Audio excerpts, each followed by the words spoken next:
Buenas tardes, mi nombre es Nidia Huérfano Copete, estudiante de Administración de Empresas en el CAD de Casillas. A continuación, realizaremos una breve exposición sobre los capítulos 4 y 5 correspondientes al profesional en salud ocupacional. Entonces hablemos del capítulo 4.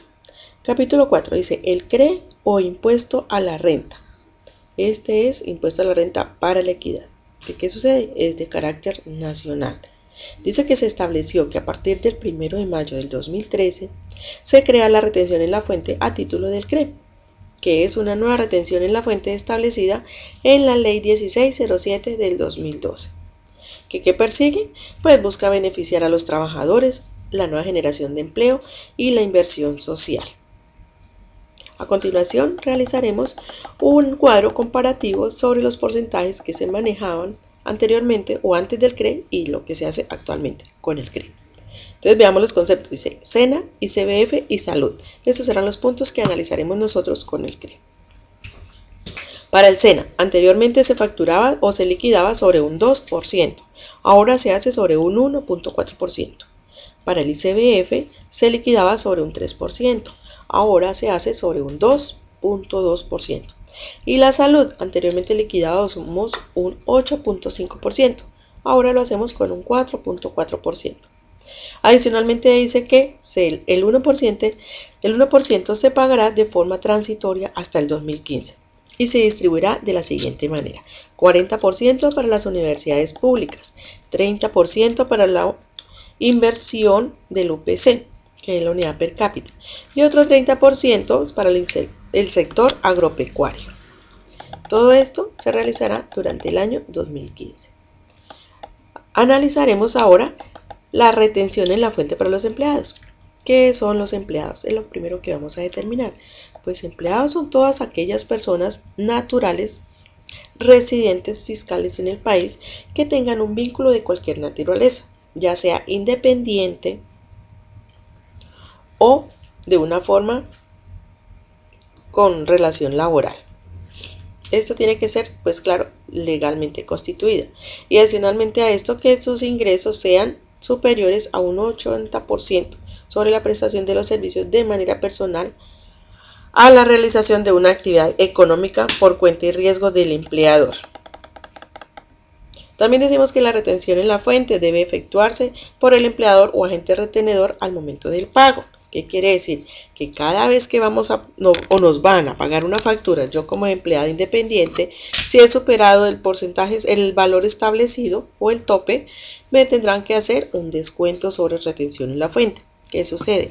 Los empleadores o esta persona que me está cancelando debe liquidarlo mensualmente y generar un reporte de este mensualmente a los bancos, en el cual va a informar que me hizo la retención y la debe estar cancelando él mismo. ¿Para qué? Para que después yo la pueda estar descontando de mis aportes generales cuando presente una declaración de renta.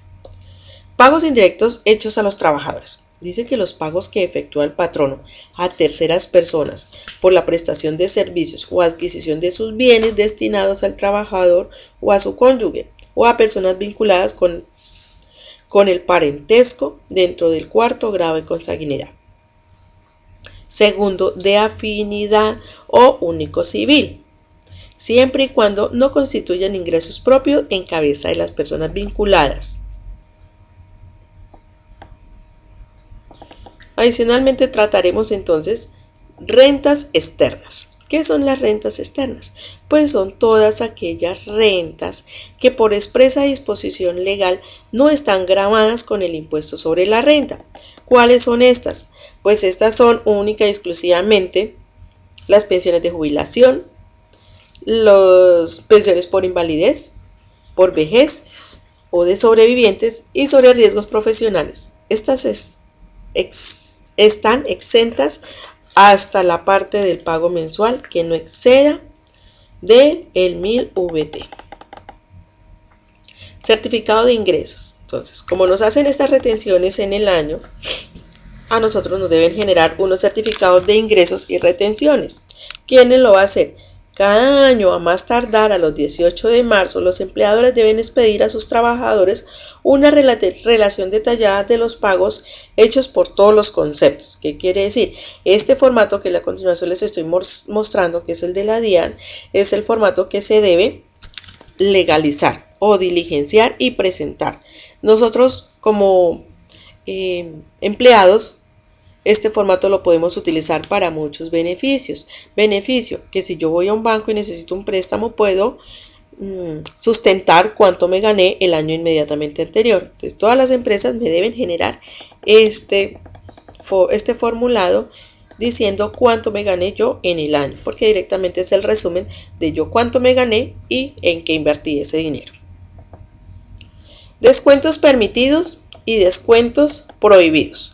Bueno, nosotros bajo nuestras nóminas tenemos unos pagos que nos pueden hacer como retenciones, deducciones y compensaciones de salario. ¿Qué quiere decir? Que a mi nómina me pueden hacer unos descuentos. No todo me pueden descontar y hay unos topes establecidos. Entonces, descuentos permitidos por concepto de cuotas sindicales y de cooperativas y cajas de ahorro, autorizadas debidamente en forma legal, de cuotas con destino al seguro social obligatorio y de sanciones disciplinarias impuestas de conformidad con el reglamento del trabajo debidamente aprobado. O sea, todo esto tiene que ser establecido legalmente. Descuentos prohibidos. Entonces dice que el empleador de ninguna manera puede deducir o retener una suma de dinero bajo los salarios o prestaciones de un empleado que correspondan sin la previa autorización. ¿Esto qué quiere decir? Que para cada uno de los descuentos permitidos yo tengo que autorizar o la empresa me debe pedir autorización para poderlo hacer.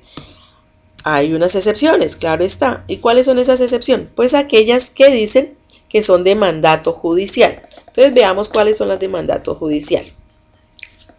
¿Qué quiere decir? Excepciones a las prohibiciones. Entonces decimos por acá que el artículo 113 del CTS dice que relativo a las multas, que por conceptos de cuotas sindicales, cooperativas y cajas de ahorros autorizadas en forma legal, de cuotas con destino al seguro obligatorio y de sanciones disciplinarias impuestas de conformidad con el trabajo o con el reglamento del trabajo, todo esto debidamente aprobado. También nos dice que para el pago de préstamos, deducciones y retenciones o compensaciones acordadas por escrito entre el trabajador. Para el pago de préstamos, este aplicaría para ¿cuáles? Para cuando hacemos libranzas.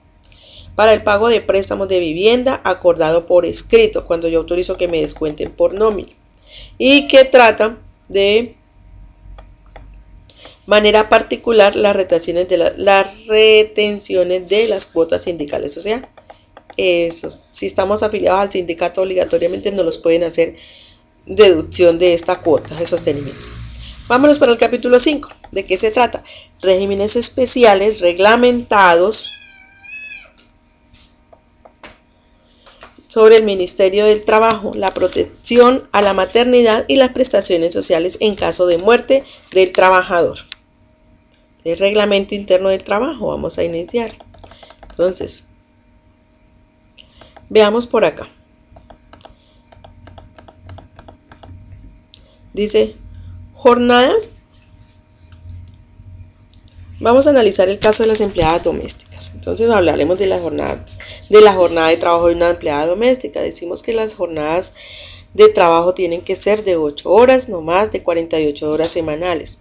Los salarios están establecidos. Nosotros manejamos aquí en Colombia unos topes que hace parte del salario mínimo correspondiente más un subsidio de transporte. ¿Qué es el subsidio o auxilio de transporte? Pues es un aporte que nos establecieron para que compense nuestra movilización. Adicionalmente a para poder obtener el subsidio de transporte tenemos unos reglamentos que cumplir. ¿Cuáles son los reglamentos que tenemos que cumplir? Pues el primero, que no excedamos en ganarnos más de 2 salarios mínimos. Ahí no tendríamos derecho a recibir el subsidio de transporte. También cómo podemos perder el subsidio de transporte, que yo viva dentro de la misma casa o dentro del mismo lugar de trabajo o que esté a menos de 1000 metros de distancia o 100 metros de distancia del puesto de trabajo. Las prestaciones sociales. ¿Qué son las prestaciones sociales? Pues ella tiene derecho a todas estas. ¿Cuáles son? Las mismas que tenemos nosotros: vacaciones, primas, cesantías, intereses de las cesantías, que hemos estado trabajando continuamente en la liquidación de ella. La seguridad social.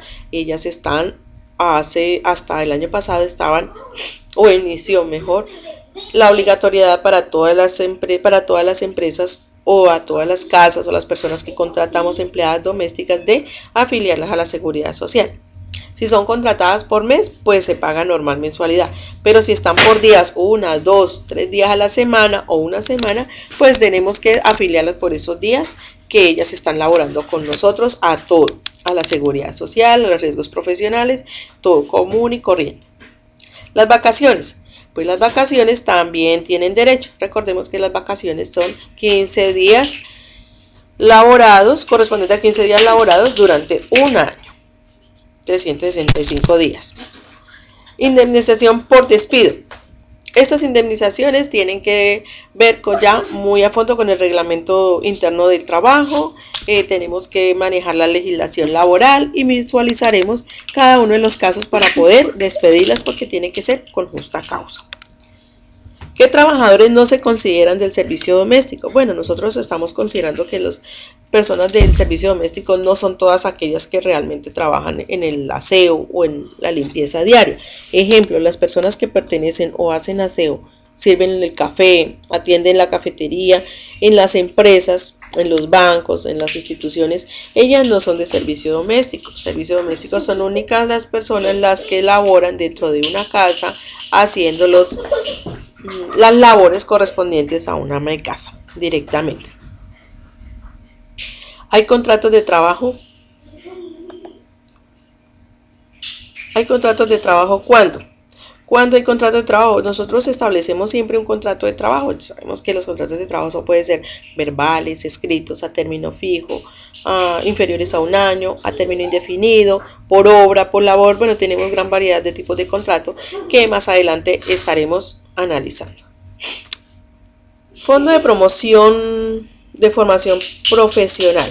Esto le corresponde directamente ya al SENA, o nos hace referencia directamente al SENA. ¿Qué sucede? Dice que este fondo tiene por función primordial la atención y ejecución de los programas que diseña el SENA para la formación profesional de los diferentes oficios de la industria de la construcción. O sea, el SENA nos enseña a trabajar por competencias laborales. O sea, aprendemos por competencias laborales para poder desarrollar una actividad.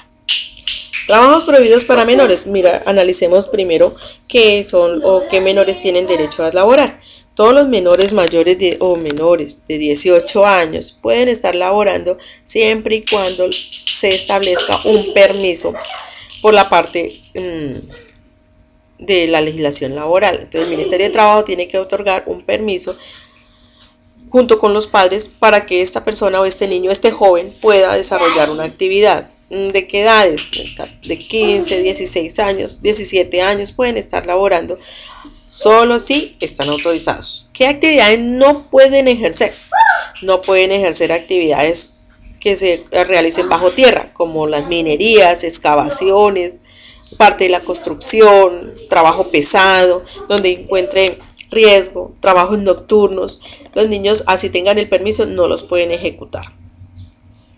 Protección a la maternidad. Decimos que esto habla de una licencia remunerada durante 14 semanas en época del parto. ¿Qué quiere decir?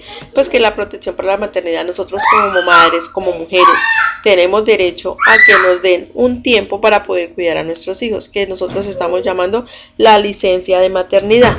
Esta licencia de maternidad, ¿quién nos la paga? Pues nos la está pagando nuestra EPS, a la cual nosotros estamos afiliados. Prestaciones sociales en caso de muerte del trabajador. La muerte del trabajador, cualquiera que sea la causa de su fallecimiento origina para la empresa la obligación de pagar a sus familiares o beneficiarios pues la liquidación o beneficios económicos al que le haya dado lugar hasta el momento de su fallecimiento. Quiere decir, hay que pagarle las nóminas, hay que pagarle la liquidación, hay que pagarle las prestaciones. Y de hecho tienen un auxilio funerario también por haber sufragado los gastos de entierro. Bueno, muchas gracias. Esta fue la breve exposición que se realizó por cuenta del capítulo 4 y capítulo 5. Hasta pronto.